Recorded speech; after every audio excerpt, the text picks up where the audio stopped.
Tajuk yang akan kita kongsikan bersama dengan pendengar dan juga penonton yang mengikuti Playlist FM ketika ini, iaitu tentang kadar taksiran zakat hartanah. Ya, Doktor, untuk soalan pertama ni, apa itu hartanah, Doktor? Okay. Ya. Assalamualaikum warahmatullahi wabarakatuh. Salatu wassalamu ala asyrafil anbiya wal mursalin wa ala alihi wa ashabi ajma'in. Terima kasih kepada DJ Hayazi yang bertugas pada petang ini, yang dihormati sidang pendengar Playlist FM. Jadi alhamdulillah, pada sesi petang ini kita akan membincangkan berkenaan dengan zakat hartanah. Yang mana ia merupakan satu perkara yang penting dan dituntut di dalam syarak. Jadi hartanah, apabila melibatkan hartanah ini, bila sekarang ni hartanah ni berbeza lah daripada zaman dulu ni. Hartanah ni mungkin harganya lebih kurang daripada harta yang lain. Mungkin emas, perak, itu orang dahulu melihat nilai yang besar pada harta tersebut. Tetapi sekarang ni terbalik. Harta yang melibatkan hartanah itu antara harta yang amat tinggi. Jadi maka dengan sebab nilainya yang tinggi, maka dengan sebab itu maka ia memerlukan kepada zakat. Yang perlu dikira sebagai zakat. Jadi hartanah ni apa dia? Hartanah ni adalah aset yang tidak alih, yang merakumi tanah termasuk apa sahaja yang berada di atasnya, seperti bangunan, rumah kedai, tanah yang tak ada bangunan, itu semua adalah hartanah. Jadi hartanah ni kita maklumlah, yang mana harganya tinggi dan harganya semakin lama akan semakin meningkat. Jadi hartanah ni macam kita katakan tadi, ia adalah barang yang bernilai. Jadi barang yang bernilai, kalau duit tu yang kita simpan dalam bank pun boleh kenakan zakat, apatah lagi kalau harga barang yang lagi berharga, iaitu tanah. Cumanya kita nak tahu hak mana yang dikategorikan sebagai hartanah yang dikenakan zakat, mana yang tak dikenakan zakat. Itu insya-Allah kita akan bincangkan. Itu dia, Doktor, ya, untuk penjelasan untuk pendengar yang mengikuti kita ketika ini. Jadi boleh kategorikan aset hartanah yang tidak dikenakan zakat dan yang dikenakan zakat ini, Doktor, ya. Okey. Jadi apabila kita tahu bahawa hartanah ini adalah salah satu daripada harta yang bernilai, maka kita kena kategorikan dia. Mana yang syarak menuntut untuk dikeluarkan zakat, mana hartanah yang tak dituntut untuk dikeluarkan zakat. Jadi kita lihat dulu kepada hartanah yang tak dikenakan zakat. Jadi bila hartanah yang tak dikenakan zakat ini, yang pertamanya apa dia? Yang pertama iaitu hartanah yang dimiliki untuk disimpan atau didiami. Ataupun dinama dalam istilah Arabnya disebut al-qunyah. Jadi ada orang dia beli rumah ni untuk family dia duduk, ataupun keluarga dia duduk. Jadi dalam hal ini hartanah tersebut tidak perlu dizakatkan. Tidak perlu dizakatkan. Sebagaimana kata Nabi SAW, laisa 'alal muslimi fi farasihi wa ghulamihi sadaqah. Jadi Nabi kata tidak wajib bagi seorang muslim untuk memberikan kudanya dan hambanya sebagai sedekah. Jadi berdasarkan kepada hadis ini, bahawa semua jenis harta yang digunakan untuk manfaat peribadi, manfaat peribadi, jadi tidak dikenakan zakat. Jadi ini sebagaimana kata Imam An-Nawawi, inilah yang dimaksudkan berdasarkan hadis tersebut, iaitu tak dikeluarkan zakat sekiranya hartanah ini tadi digunakan untuk tujuan peribadi. Dan yang kedua, hartanah tu dibeli untuk disimpan dan didiami, namun jika boleh mendapat keuntungan yang sesuai atau kerana faktor-faktor tertentu, pemilik akan menjualnya.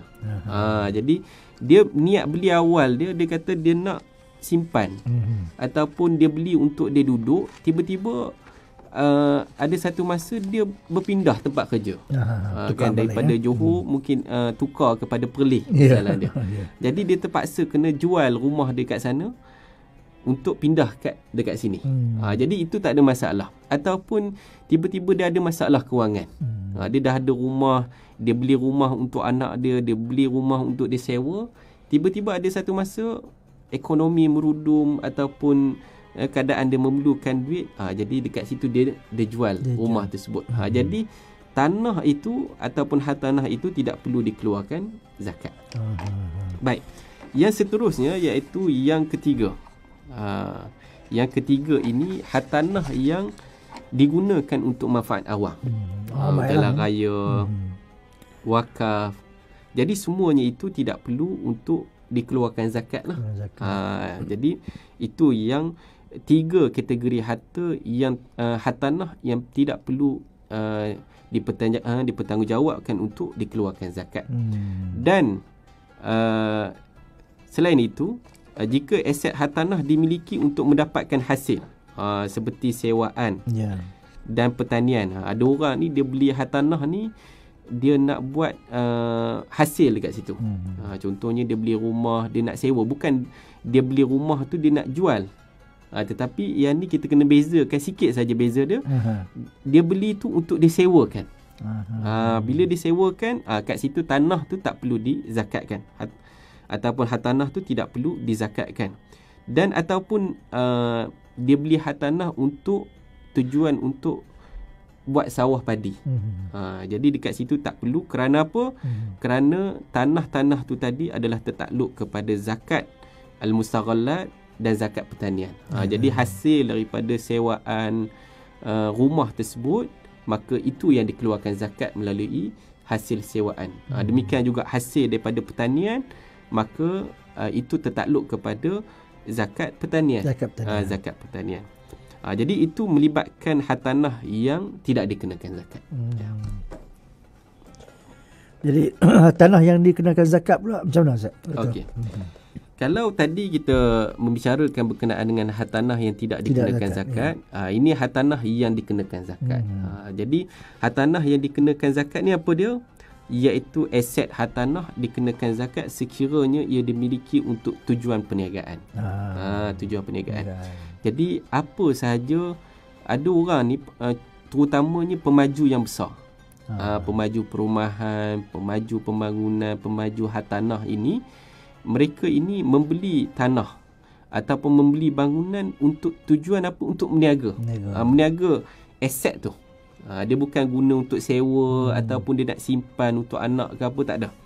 Jadi bila hak ni untuk meniaga, macam misalnya orang yang ada kilang.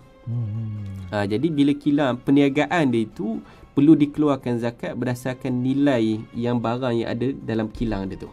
Sama juga dengan modal dia adalah hartanah tu tadi. Jadi bila pemaju hartanah ini, maka mereka akan dapatkan tanah tersebut, buat bangunan dan sebagainya, semua itu adalah dinilai untuk dikeluarkan zakat. Apa dia zakat dia? Iaitu zakat perniagaan. Zakat perniagaan. Jadi haul zakat tersebut bermula dari masa pemilikan hartanah yang diniatkan untuk tujuan perniagaan. Jadi bila masa dia boleh untuk dikira sebagai zakat, bila pemaju itu dia dapatkan, dia beli tanah itu untuk dibuat pembangunan dan dikeluarkan, dibuat pembangunan, maka dikira start daripada itulah haul itu. Maknanya lebih daripada setahun barulah dikeluarkan zakat lah, berkaitan dengan tu. Jadi ini berdasarkan apa? Iaitu hadis daripada Samurah bin Jundub. Dia kata inna Rasulullah sallallahu alaihi wasallam kana ya'muruna an nukhrija as-sadaqata min alladhi nu'iddu lil bai'. Sesungguhnya Rasulullah memerintahkan kami untuk mengeluarkan zakat pada barangan yang sedia untuk dijual. Jadi barang ni tak kiralah barang modal niaga, apa jenis barang pun, bila dimiliki untuk tujuan diniagakan, maka wajib untuk dikeluarkan zakat. Jadi kalau konteksnya pada hari ini, contohnya kalau pemaju besar tak apalah, maklum. Kita tahu mereka ni ada perniagaan dan mereka akan bayar zakat perniagaan. Cuma kalau sekarang ni rentaknya adalah misalnya orang kampung misalnya. Orang kampung ni dia kadang-kadang dia suka beli tanah tu, kan, dia beli tanah, dia akan pecah lot. Dia pecah lot. Dia ialah bila saya saja kadang-kadang dia ada duit lebih. Kan, dia ada duit lebih, dan bila dia ada duit lebih tu, dia nak beli 1 ekar tanah tu untuk dipecah lot. Jadi dia jual lah. Dia baiki tanah tu, dia tambun, kan, dia tambun, dan lepas tu dia akan jual satu persatu. Cumanya bila ini kita namakan sebagai pemaju kecil, pemaju yang tidak formal. Dia perlu dikeluarkan zakat, cuma dia berbeza dengan pemaju besar tadi. Itu nanti kita akan bahaskan waktu kita bincang pasal taksiran zakat hartanah tu di antara pemaju yang besar dan pemaju yang kecil. Baik. Jadi dekat sini juga, apabila kita nak keluarkan hartanah tu sebagai zakat, dia ada beberapa isu lah. Dia ada beberapa isu. Ya, kadang-kala kita adakah semua hartanah yang diniatkan untuk diniagakan itu perlu dizakatkan? Jadi dia ada beberapa situasi lah. Apa dia? Yang pertama iaitu zakat ini diwajibkan walaupun hartanah itu dibeli secara beransur-ansur. Jadi contohnya dia masih lagi ada pinjaman daripada bank. Jadi pinjaman daripada bank, maka dia beli tanah itu adalah secara beransur lah. Dia beli hartanah tu secara beransur-ansur. Maka walaupun secara beransur-ansur, dia bayar pada tuan tanah ataupun dia bayar pada bank, still juga itu adalah hak milik dia. Dalam undang-undang, dalam syarak, itu adalah hak milik. Maka bila hak menjadi hak milik, maka bila dia ditujukan, tujuannya diniatkan untuk perniagaan, maka dia perlu dibayar zakat. Yang kedua iaitu niat perniagaan. Bila Tuan Hayazi misalnya beli tanah, nak bangunkan, nak jual tanah ni. Jadi dengan niat perniagaan sudah memadai untuk tanah itu dikira sebagai, sekira cukup haul dengan nisabnya, kena perlu bayar zakat. Berdasarkan apa? Nilai tanah tu tadilah. Nilai tanah tersebut. Yang ketiga, pertukaran niat daripada kegunaan tertentu kepada niat perniagaan. Menjadikan haul dikira daripada permulaan niat perniagaan.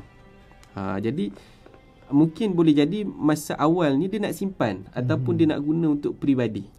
Tiba-tiba dia rasa, boleh jalan juga kalau kita majukan hartanah ni, kita nak jual apa semua ni.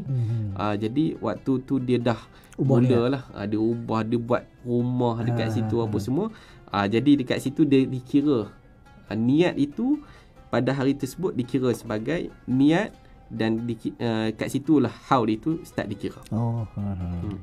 Baik, zakat tetap dikenakan ke atas hartanah yang dikongsi secara bersama.